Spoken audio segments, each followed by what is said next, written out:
first we're going to start out with some exercises just to warm up. This is good for both a beginner watercolorist and just to practice your skills. You can draw some boxes, just 1-inch square. Here I've done 3 boxes in a row and then 5 boxes in a row.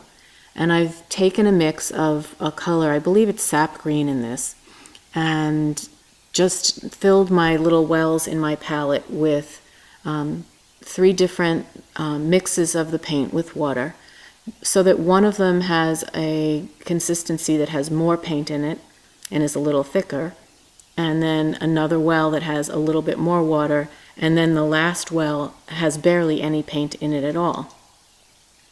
So in the first box I put a wash, and if you notice I go across left to right and then I drag the paint down.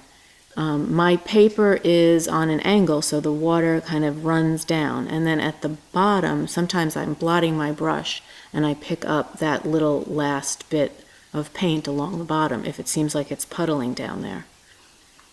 Here I'm going to the third box and barely any paint in it. And what you do is, again, adjust the amount of paint by going back over, let's say I would go back over that middle box again, so that it gets a little bit darker.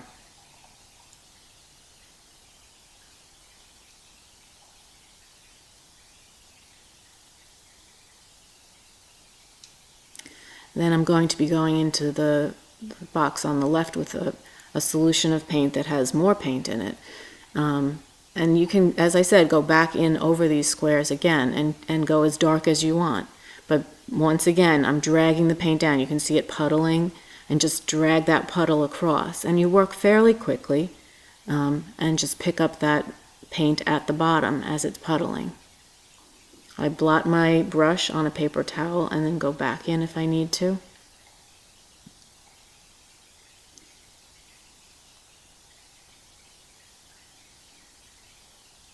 So this is just a really basic exercise, just getting a feel for mixing how much paint should be in your water solution and just controlling the paint, just having control over the paint.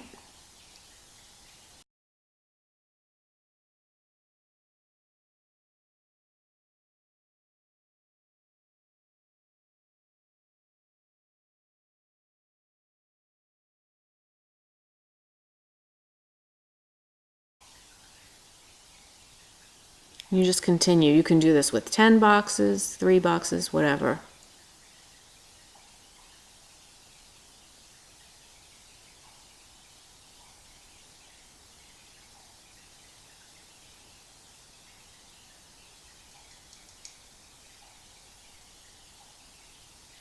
And at some point you will see me go back into these boxes and just have another coat of paint over it to darken it.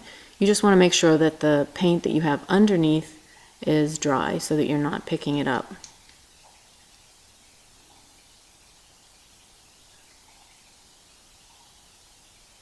Right now there's not much of a difference between the boxes.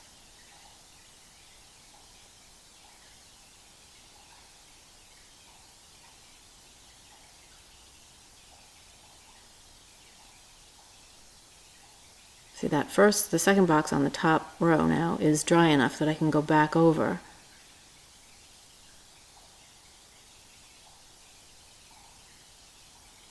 And that's what I do in the painting, the finished painting as well. You just wait till something is dry and you can go back over it and make any adjustments that you need.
So I don't really pay too much attention about how messy it is in the beginning, because later on I use my brush with not too much paint in it, and instead of a wash, I use what I call a dry brush method, where I'm using the tip of the brush and filling in the lighter areas so that you can get it to look very smooth.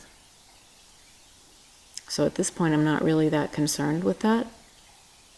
It's more the overall value that you want to play with here. But that's pretty much it, and you can just kind of keep going.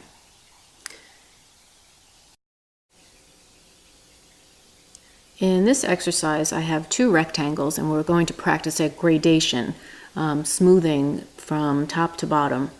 It should be the darkest at the top, where you're making your wash, having the most paint at the top, fading out to not much paint at the bottom.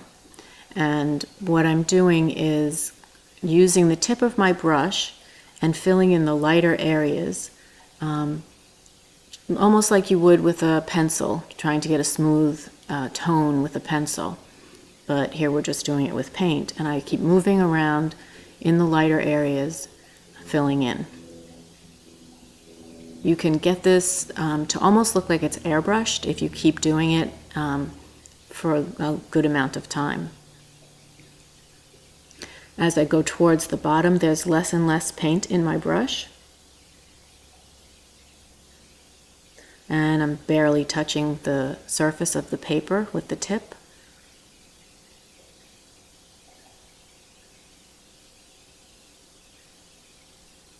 You can see already, though, how much smoother the one on the right is.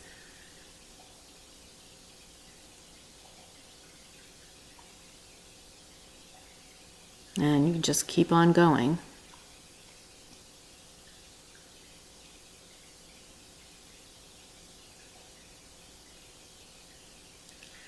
The next sample that you see is darker, and you'll see how just spending a lot of time with the sample on the right, you can get it to look very, very smooth.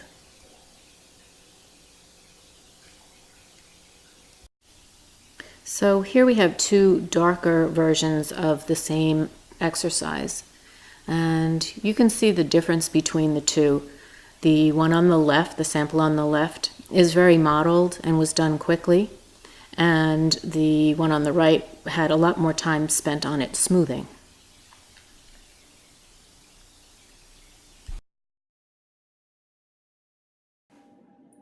Another thing you can practice with the gradations is in an oval shape. You can do something that looks like a berry. The highlight at the upper left, the shadow down here, reflected light. It's only one color of paint. You don't have to play around with different colors, because you're just checking the technique of how to do this with the dry brush.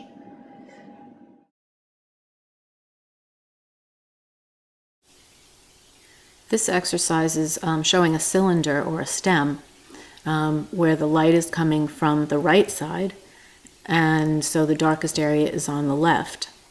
And the same thing, a gradation going from the left to the right, darkest to lightest, to show a round stem.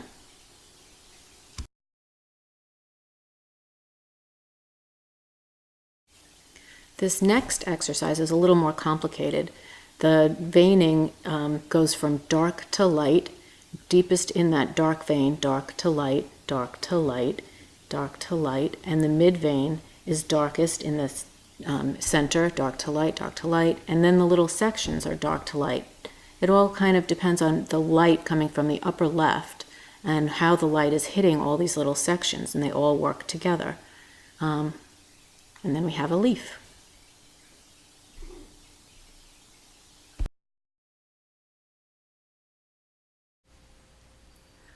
The colors that I used to paint the flower were manganese blue hue, Winsor violet, cadmium yellow, quinacridone magenta, opera, and neutral tint. I used two brushes. Both were Winsor Newton Series 7 brushes. The sizes were a number 1 and a number 3.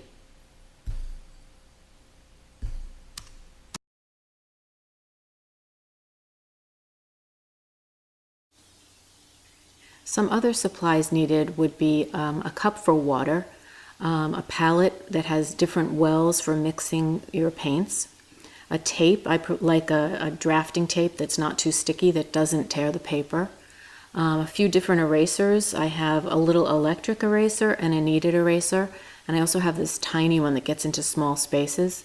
I use a feather just to whisk away the little pieces of eraser. Paper towel. I also use a hot pressed watercolor paper and tracing paper.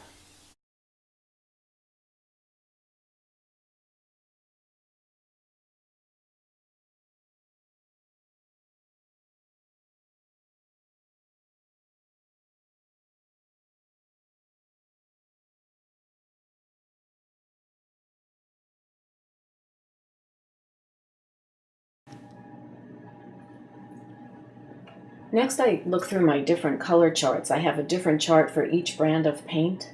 And when I make my little chart, I make the paint thicker at one side and more like a wash to the right, so I can see the different value of each color. And what I've done is I'm looking at my photograph. Normally I'd be looking at the flower, and I'm picking the color that most matches the colors I'm seeing in the flowers.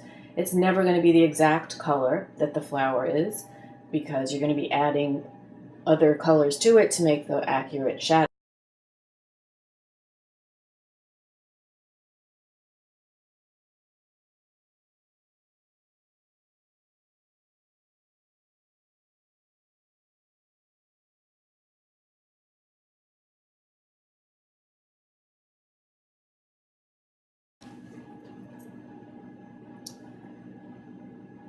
So I have a photograph here of Peony Bud.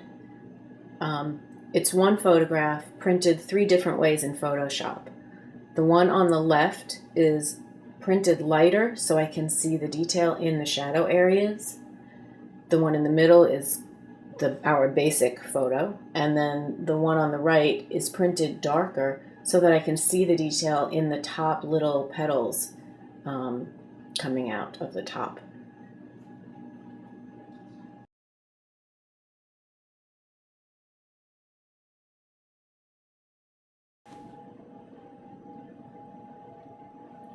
I've done a tracing from the photograph so that we can all follow along with the same photo. And I indicate the lines, like the separation of petals and the direction that the shadows are going to be going in wherever I see it on my photograph. So I just have enough information to work from. I'm going to be transferring this onto my finished watercolor paper, which in this case I'm going to be using a Scholler Shammer hot pressed, very smooth surface paper, but you can use any hot pressed smooth watercolor paper. So I've drawn in on my paper here, and I have a piece of tracing paper that I put over around the area so that I don't put my hand down and mark it up, or maybe have paint on my hand and get it on my paper.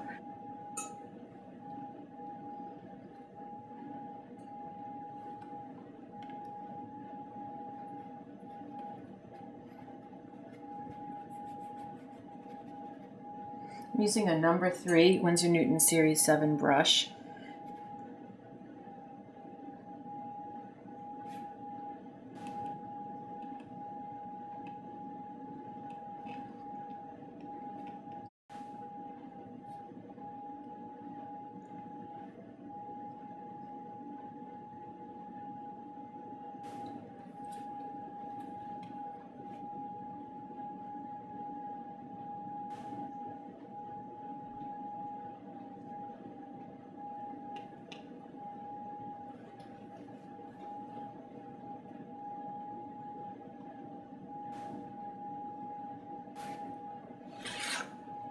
So my first thin wash is a milky consistency, and what I've done is I've mixed the quinacridone magenta and the Winsor violet, very little of the violet, and just kind of going over the whole surface, very slight, and I build up the value very slowly.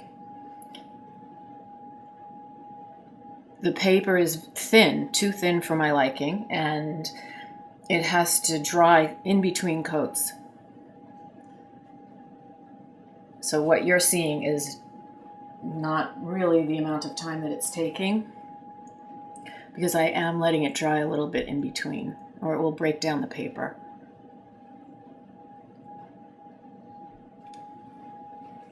I may jump around a little bit just because this is so wet in here. So I may go here, even though I don't really want to, because I don't want my hand on top. So what I do too is I have a little piece of the same paper and I do a little test of how concentrated my paint solution is. So I just keep this always near me and I just test it.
This is a little bit more blue in it. I'm using that cobalt, just a hint of it. This area in here looks a little silvery almost, like very pale color of that cobalt.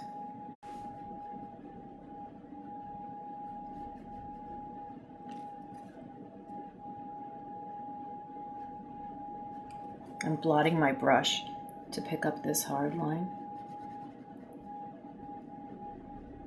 I'm going to let this dry a little.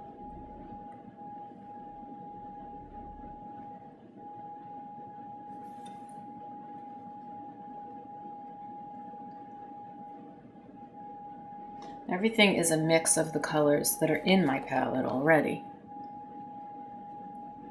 And this will be going darker in here, but for now,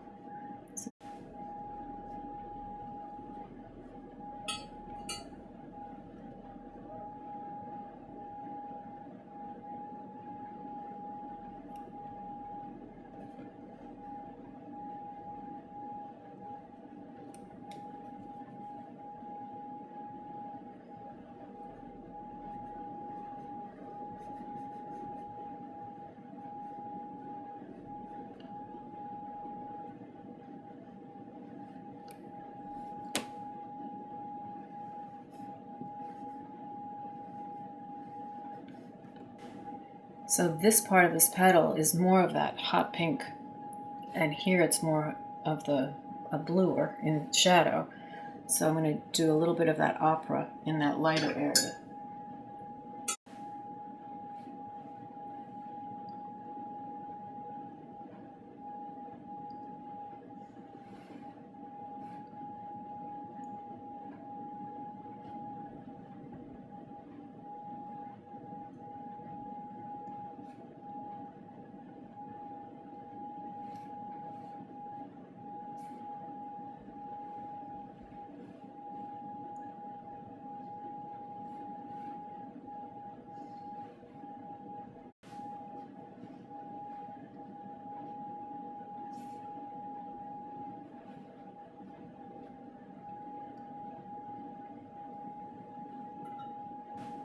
I'm going to go along with these curves of the folds of this petal.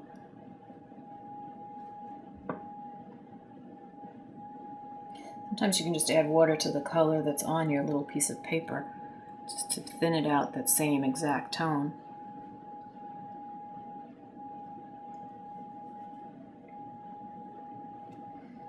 And actually, since this is in shadow back here, in the photograph there's like a line of shadow. We're not going to show that line because it would look odd, but we can kind of fake the shadow here so that this will be in shadow, but instead of there being a line, we're going to just make it fade out eventually. Right now this is just the very beginning. Now I can't put my hand down here because this is all really wet. I could work a little bit more up here though.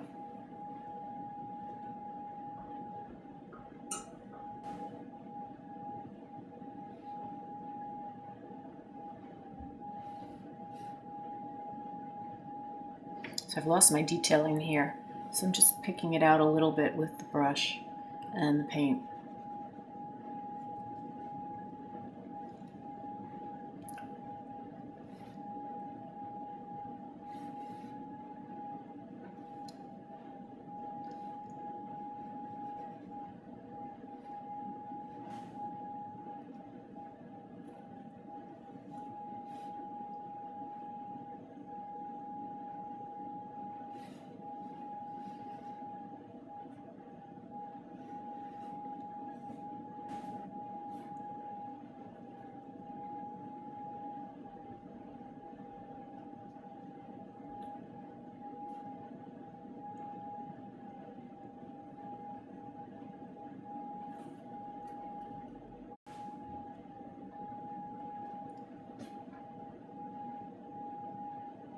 I've added a little bit of the yellow into this shadow area, just to like muddy it up a little bit.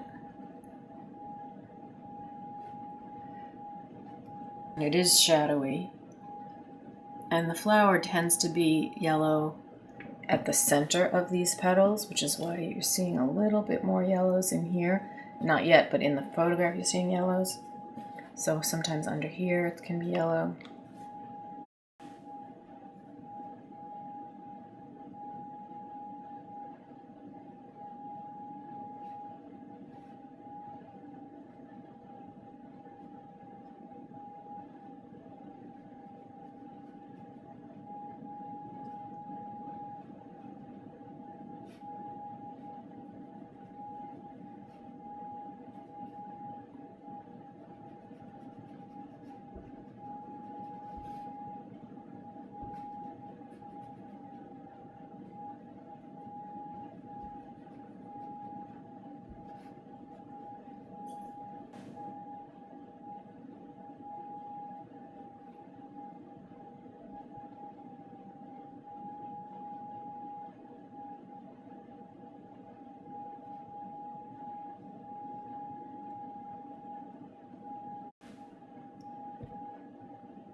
kind of lost which lines were which here.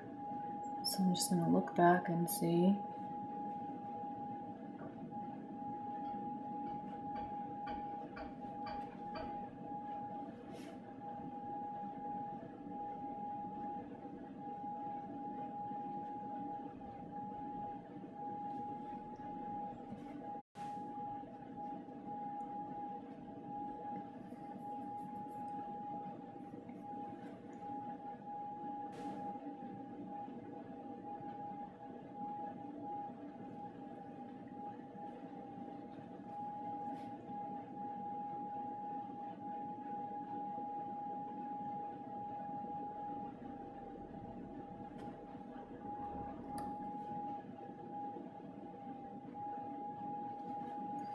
Too much paint on my brush, so I'm going to just do that.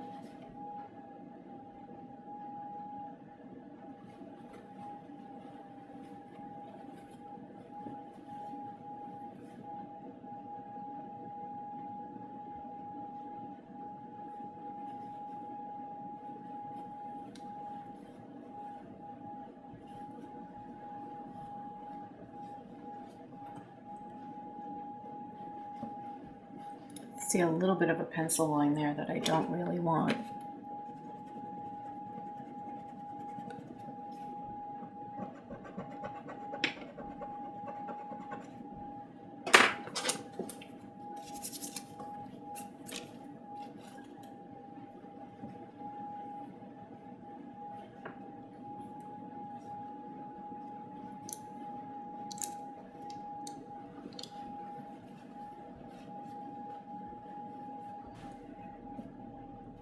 This is going to be dark going to fairly light. So when there's less in your brush, you can go up into the lighter areas.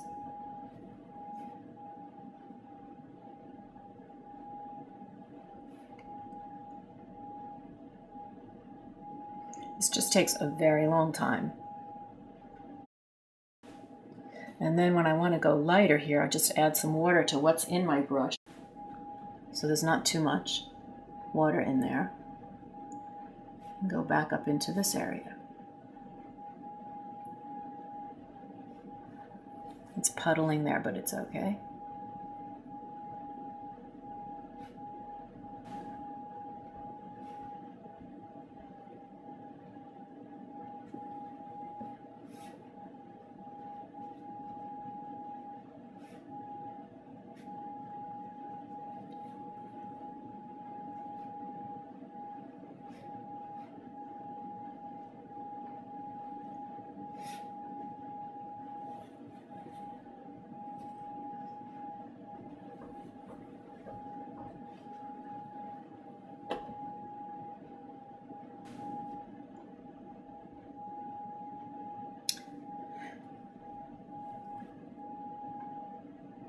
So I've been smoothing with little tiny lines, just building up the color, trying to bring out the shape.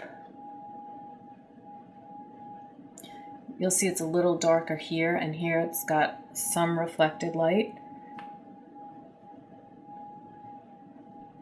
up from the bottom, so it's like a little bit lighter there than darker here.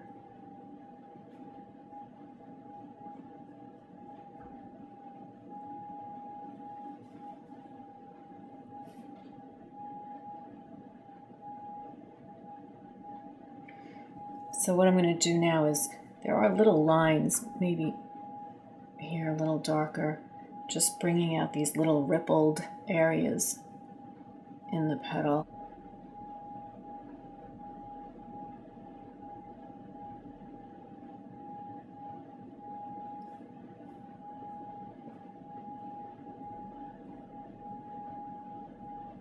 I've still been sticking to all these same colors. I haven't added anything new.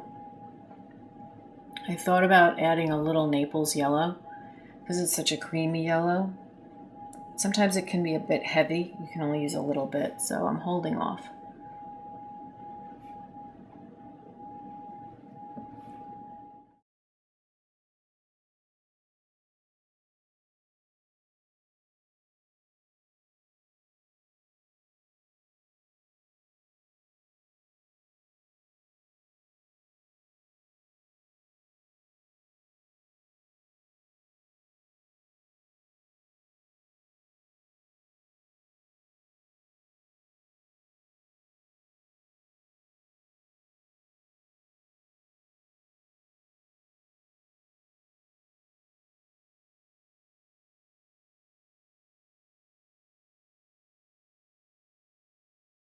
So I'm going to be working on this petal.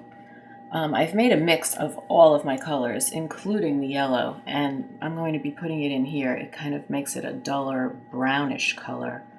And it's that shadow is going to fade out here, where in the photograph it ends about there. I'm not going to show that. We're going to just have that fade. You don't really want to have a harsh shadow line from, even though it's this petal casting the shadow on there, it would just look odd. And then in here, this is going to have shadow also. And you see a lot of the lines of the little details of this petal in here. So that's going to be brought out. And here it goes more of the magenta or even the opera color is very pale here. The edge of this is going to have just a little bit of the violet, just a hint, so it's shadow, just to show the separation between this edge and the background. And it doesn't really matter where you start because it is all getting layered.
The brush holds quite a bit of paint.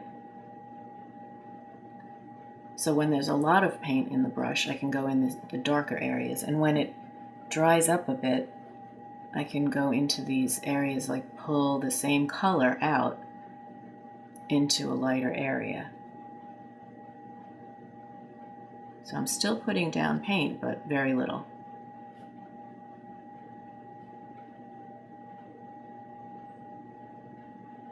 And I'm smoothing as I go. I'm touching the areas that are light, so it doesn't look mottled.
I'm going to put the same color a little bit in this shadow. And this is that mix that's kind of dulled down, brownish almost color. But I can also add some of the violet in here, since it's shadow.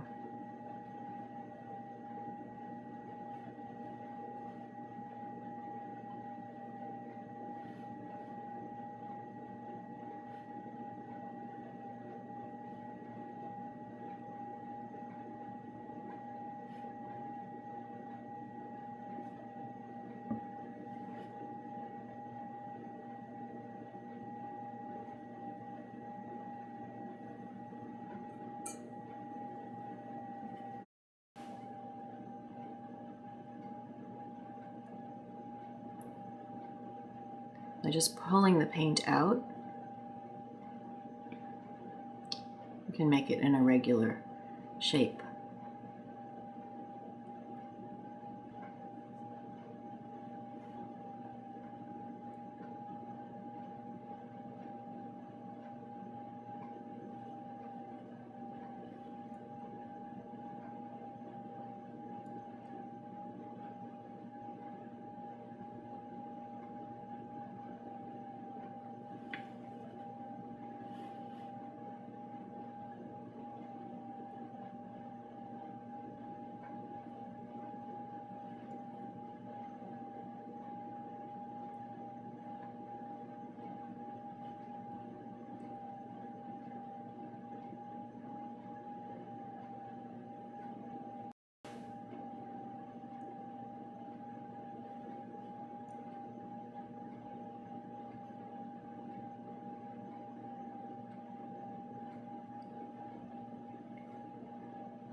This has little wrinkles in here.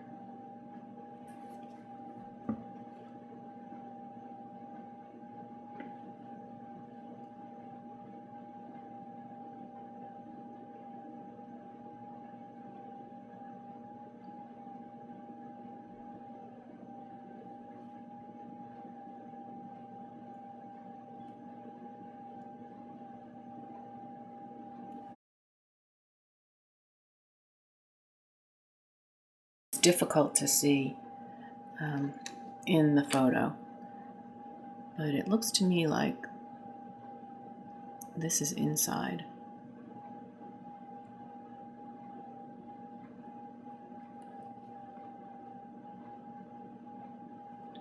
This is shadow. I'm going to do the same thing where the shadow is darkest here and fades this way. This is just pale pink. And then this is very similar to the other petal where it's dark underneath. So this is going to have that same dark. I'm going to use that same mix that kind of has a brownish tone. This is what will be the most difficult to show.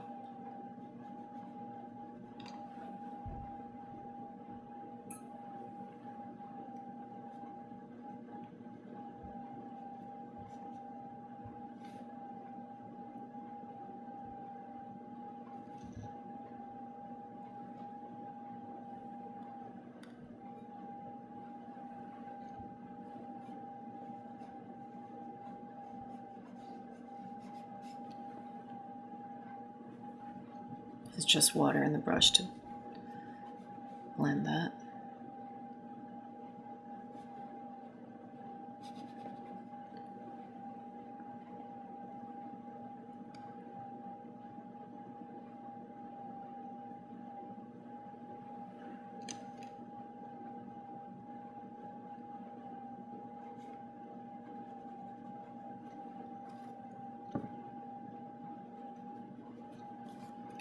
Blotting my brush, and then I bring it back up.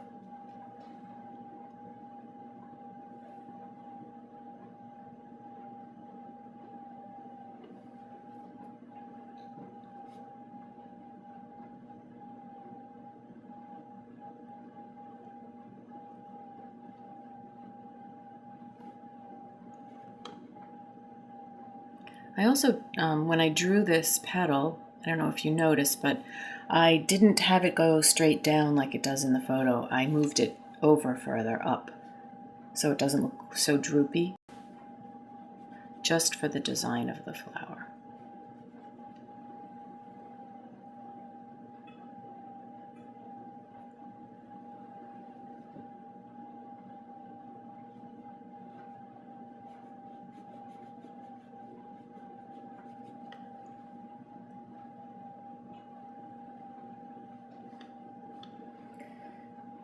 have to work from an odd angle here because of the camera.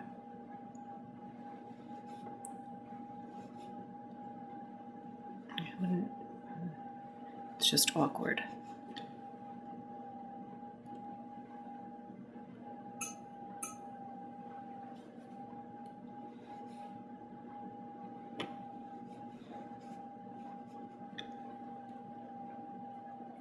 So that was brown tones. Now I'm switching to a little bit more blue, that purple color.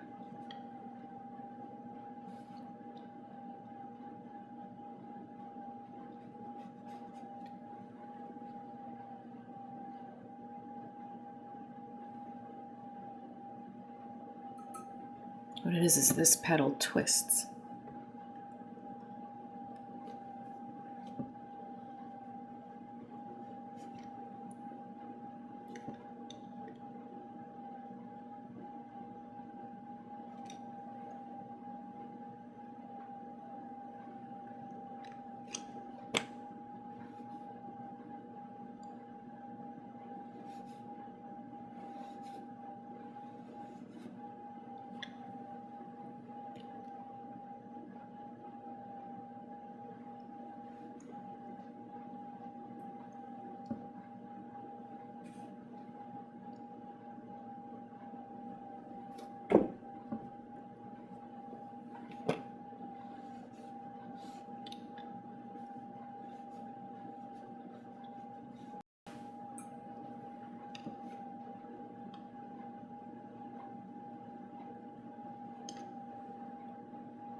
Okay, now my flower is kind of complete. And I'm going to just do the base of the flower and a little bit of the stem.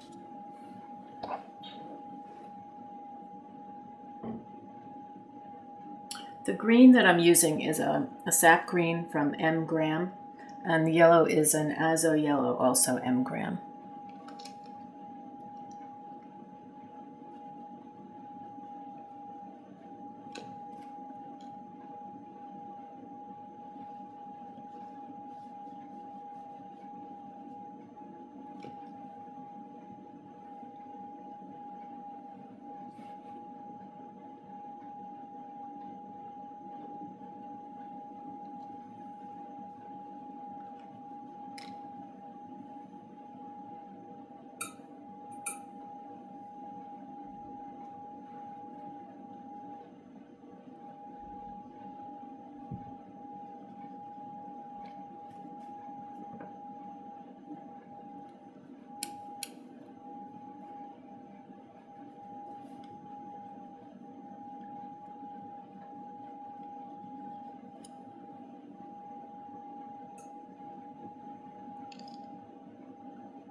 And I've mixed some of the green with our violet to make a shadow color. Right now it's a bit too wet to be doing this. Just add a little bit. I can use the violet because it's blue. And blue is in shadows.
I don't really pay attention to how messy I am because I smooth later on.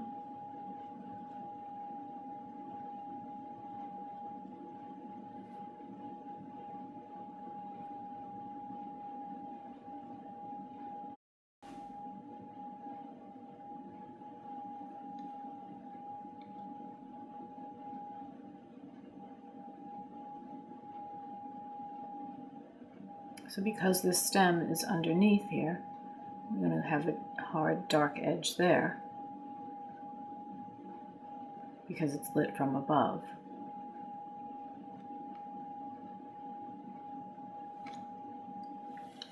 This is almost like a sphere, so the shadow's here. You're also looking at the object you're painting, obviously.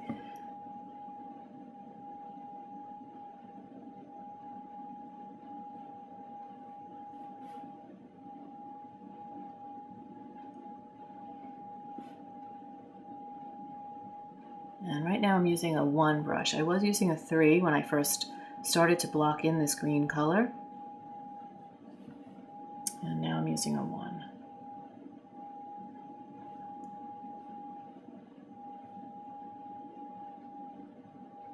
So the shadow is going to be, this green will be the darkest under here.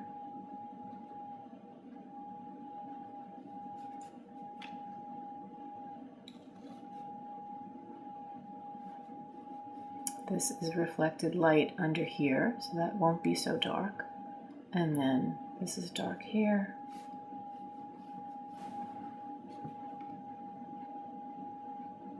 So I did add a little bit of magenta and opera into this green in here because it actually made it look a little more realistic, the green, because colors reflect into each other. So even the underside here, I could put a little bit of green so it blends together. So in this shadow, you could have it, if I added green, it would be, kind of makes everything look a little more real, not so cut out, that things are actually joined together, that this is sitting on top of something that's green.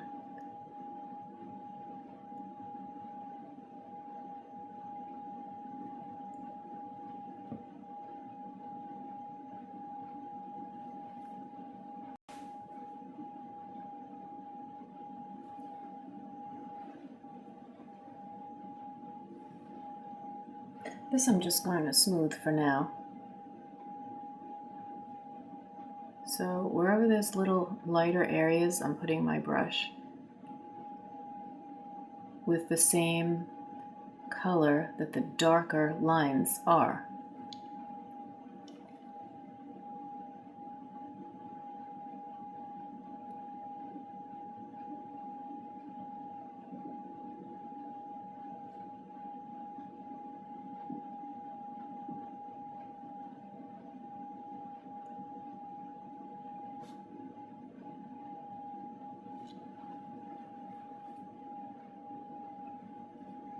I've added a little bit of water into my brush with the paint, so it's lighter down here.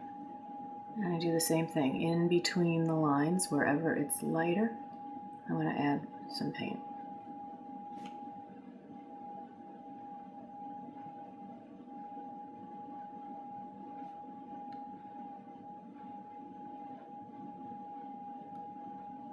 So if it's a space that's looks like it's more like a dot would fit in it, I do a dot. If it's more like a line would help, then it's a line. I'm just going to have it fade out here. And I haven't added these other leaves yet.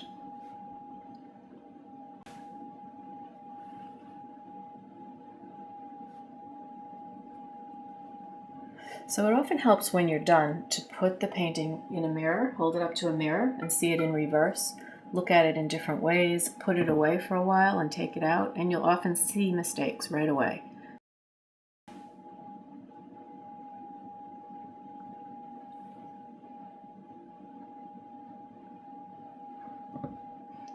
like that this is so long, this light area. I want that to be a little shorter, just above the stem.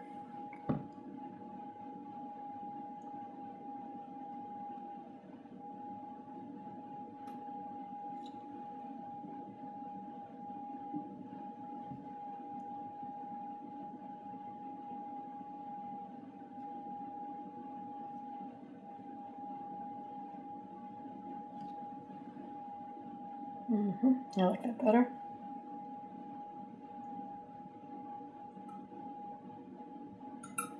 But I do want something in here. If it was like this way.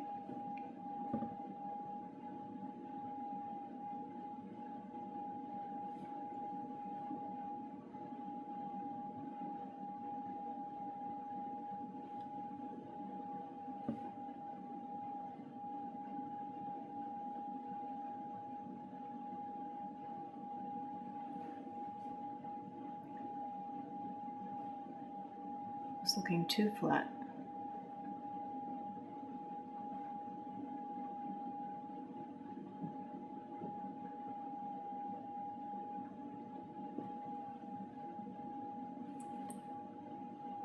Just that little bit makes it much better.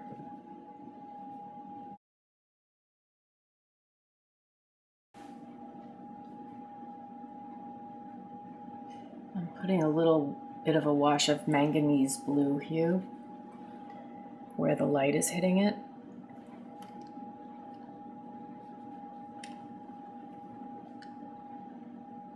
Which is really like a really pretty aqua color.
We've now reached the end of this video.